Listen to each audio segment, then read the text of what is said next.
Alright, so if you're looking for a video to show you how to cut down a tree, well then, this is the video.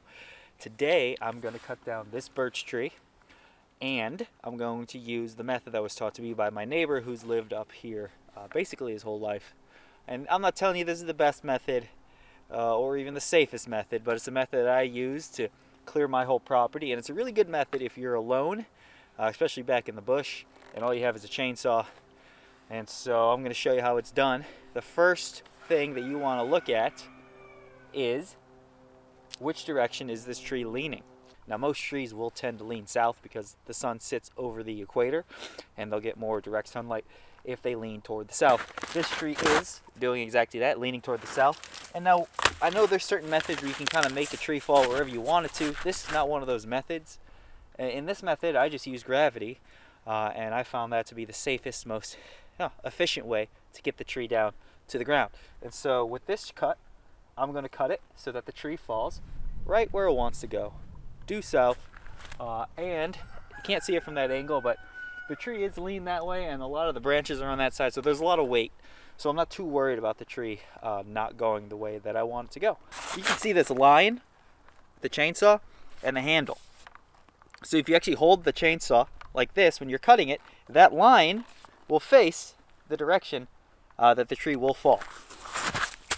So for example, if I'm cutting this way, that line face south, and that's exactly where I want the tree to go. So the first cut I'm going to make is a level cut, and I'm going to cut a wedge out of this tree. The wedge will allow the tree to actually fall toward the direction. So we're going to take out that wood, and that'll help it fall that way. Now you got to be careful with birch trees, especially up here, because a lot of them are rotten on the inside, and this one most likely is rotten. Although it is a nice tree, we might get lucky. Alright, let's take it for a spin.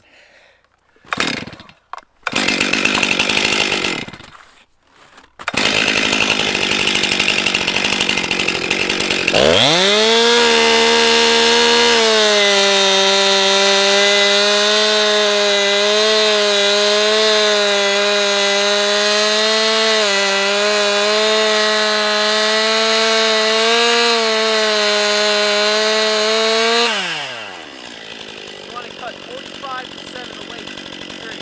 Shelby, get out of here. Hey, get out. Come on.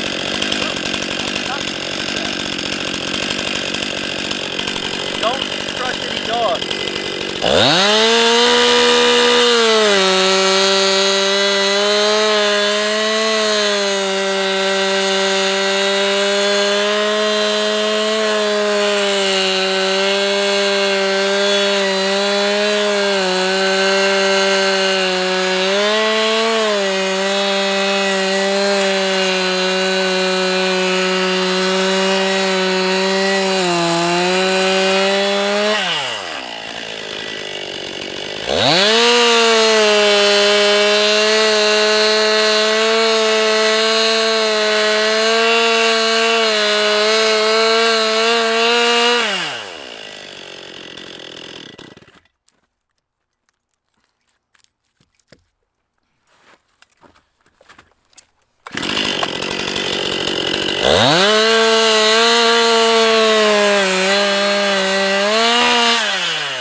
Not a bad wedge cut.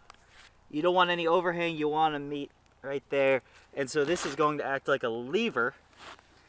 And so the tree will actually come this way. So now the other cut is on this side of the tree. We come in actually a little bit on an angle so that it falls where we want it to go.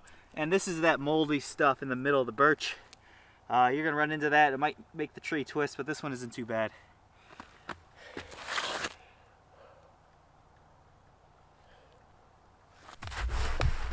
I'm going to cut it from the other side at a bit of an angle.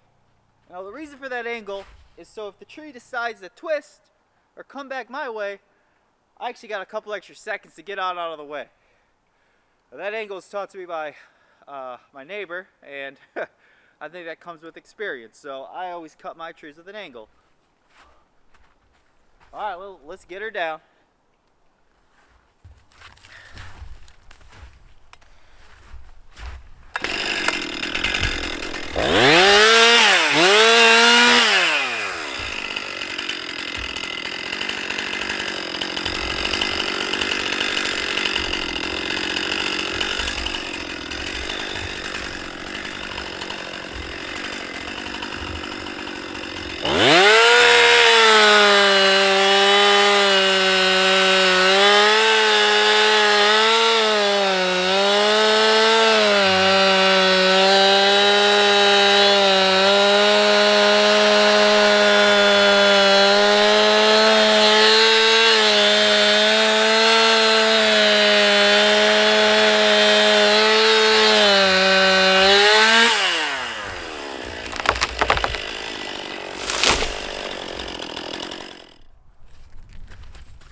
there you have it. Due south. Well, let's take a look at the stump and see how this tree actually fell. So this piece of wood here, right in the middle, you'll notice actually this line of wood right here, that line of wood, those are all fibers, and now those are going to act basically like a wall, and the weight of the tree becomes too great, and it's these fibers here that are actually breaking. These are what you hear breaking. This is what you can control the angle of the tree fall. Now you'll notice this angle here on my cut, like I said before, I do this for safety, just in case the tree tries to come back on me or something like that, or if it's super rotting. That's super helpful. Not everybody does that, but like I said, I do that for safety, especially if I'm working alone. You can see the tree here. Notice it's moldy right in the center, and that's kind of what we expect with these birch trees. Just a lot of mold in the center, and you gotta be careful. The older they are, the more moldy they are. But this is a nice tree. I think I'll use it for something. So guys, if you like that video, you know, share, like, subscribe, and get outside, start homesteading, and start cutting down your own trees, because that's what this channel's all about. You doing it yourself. All right, catch you later.